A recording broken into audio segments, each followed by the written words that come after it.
হরে কৃষ্ণ। জয় শ্রী গুরু গৌরাঙ্গ, জয় শ্রীল প্রভুপাদ। আজকের আমাদের আলোচনার বিষয় হচ্ছে শরীর খারাপ হলে, অসুখ বিসুখ হলে আমাদের কি করা উচিত।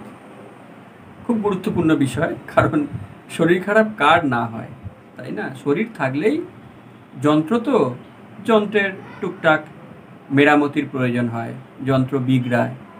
এখন এই শরীর যন্ত্রটিকে নিয়ে আমরা কি করব, কি করা উচিত? দেখুন, নির্ভর করছে আমরা কোন স্তরে রয়েছি, চেতনার মানের উপরে। যারা খুব উঁচু স্তরে উঠে গেছেন তারা শরীর খারাপকে কেয়ারও করেন না, তারা কোনো ভ্রুক্ষেপ মাত্র করেন না। শরীর খারাপ হলো কি না হলো তারা আত্মার শক্তিতে বলিয়ান। তারা আত্মার শক্তি এত স্ট্রং যে শরীর খারাপকে তারা গুরুত্বই দেন না। শ্রীল প্রভুপাদ বলেছেন, ম্যাটেরিয়াল ওয়েলবিইং অটোমেটিক্যালি ফলোজ স্পিরিচুয়াল ওয়েলবিইং। অর্থাৎ যদি কারোর আধ্যাত্মিক উন্নতি হয়, যদি কারোর আত্মার শক্তি খুব স্ট্রং থাকে, তাহলে তার শরীর সেই আত্মাকে ফলো করতে বাধ্য হয়। অর্থাৎ শরীর সেই আত্মাকে সঙ্গ দিতে, সাহায্য করতে বাধ্য হয়।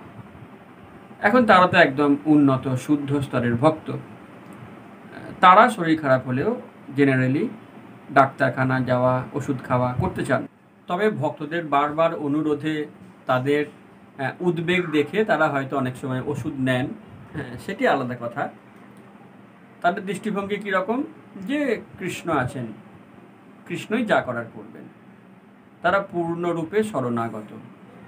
এই সম্পর্কে শাস্ত্রে বলা হচ্ছে, কাঁদিয়া কাঁদিয়া ডাকো শ্রী মধুসূদনে, সর্বরোগ নাশ করে শ্রী নাম ও কীর্তনে।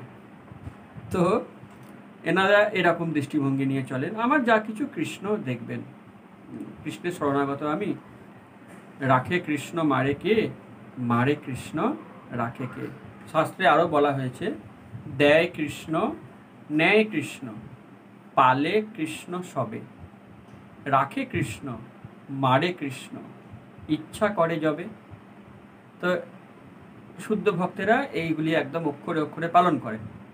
এখন আমরা, বিশেষ করে আমি, এখনও সেই পর্যায়ে পৌঁছাইনি যে শরীর খারাপ হলেও, হাজার কষ্ট হলেও ওষুধ খাওয়ার প্রয়োজন নেই।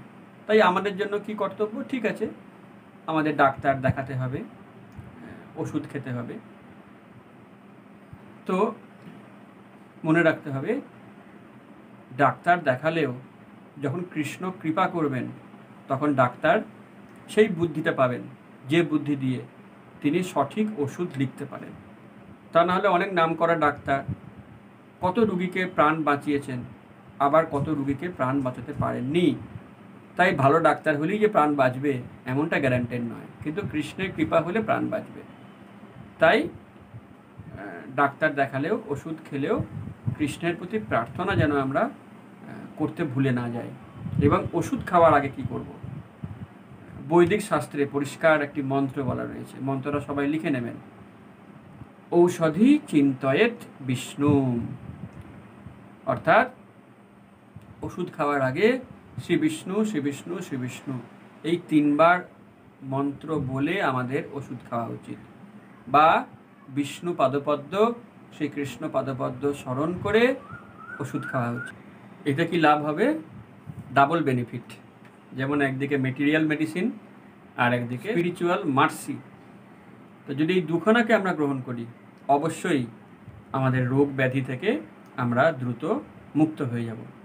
অতএব আপনি ডাক্তার দেখান আর ওষুধ খান, যাই করুন, সব সময় কিন্তু কৃষ্ণ স্মরণ, বিষ্ণু স্মরণ এটি করতে হবে। ঔষধি চিন্তয়েত Vishnu. Hare Krishna. Thank you very much.